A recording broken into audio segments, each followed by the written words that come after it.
دو جملے عرض کرنا چاہ رہا ہوں جہاں تک بھی آواز جا رہی ہے۔ نئی نسل کچھ نئی ایجادات کے زیر اثر نئی عادتیں ڈال رہی ہے اور اس کے لیے اپنی طرف سے بہت سے آرگومنٹس پیش کر دیتے ہیں، بہت سی دلیلیں پیش کر دیتے ہیں، بہت سے اسباب وجوہات بیان کر دیتے ہیں، وہ سب ہم جانتے ہیں، مگر انتہائی دل سوزی کے ساتھ آپ سے عرض کر رہے ہیں کہ یہ محرم کے 10 دنوں میں گھروں میں بیٹھ کر صرف سوشل میڈیا کے ذریعے سے مجلس عزا میں شرکت نہ کریں، گھروں سے نکلیں، فرش عزا تک پہنچیں جہاں بھی ہیں۔ ماشاءاللہ کراچی میں تو میں عرض کرتا ہوں کہ کراچی محرم میں ایسا لگتا ہے کہ شہر عزا ہے۔ پروردگار کراچی اور اہل کراچی کو اپنی خاص حفظ و امان میں رکھے،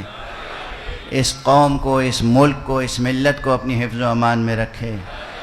اور ان منزلوں تک پہنچائے جو منزلیں اللہ نے اس ملک و ملت کے لیے مقرر کی ہیں۔ لیکن دور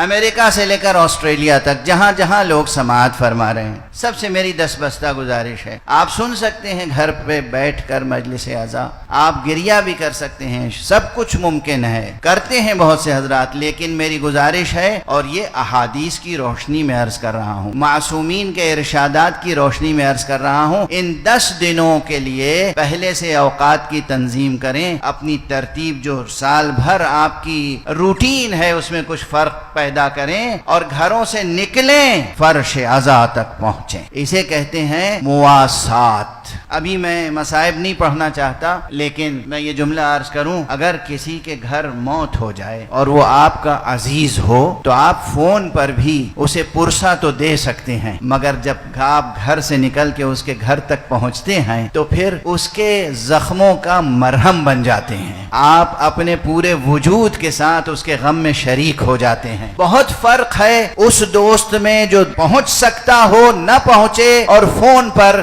افسوس کا اظہار کرے، اور اس دوست میں جو فون پر اظہار افسوس کا کر سکتا ہو لیکن گھر سے نکلے، پہنچے، سوگواروں میں شریک ہو جائے، ہے نا؟ یہ روزمرہ کا تجربہ ہے۔ اس فرش عزا پر جناب سیدہ تشریف لائے، اس فرش عزا پر چشم کرم مصطفیٰ ہے، آقا رسول اللہ سوگواروں میں بیٹھے ہوئے ہیں، امیر المؤمنین سوگواروں میں بیٹھے ہوئے ہیں، بی بی فاطمہ زہرا سوگواروں میں بیٹھی ہوئی۔ آپ گھروں سے نکلیں اور تنہا نہ نکلیں، گھر کی خواتین کو آمادہ کریں، بچوں کو آمادہ کریں۔ آج کل کی تہذیب میں بچے نہ جانے کن مشغلوں میں، کھیل میں مشغول رہتے ہیں۔ بچوں کا کام ہے کھیلنا، بچوں کے بچپن کے تقاضے میں کھیلنا ہے، لیکن آپ کے بچوں میں یہ شعور پیدا کرنا چاہیے آپ کو کہ بیٹے یہ دن وہ ہیں جو کھیلنے کے نہیں ہیں۔ وقت صرف کریں، اس کام میں بھی وقت صرف کریں کہ اپنے بچوں کو سمجھائیں، چھوٹے بچوں کو بھی سمجھائیں۔ مجھے بہت پسند ہے وہ جملہ کسی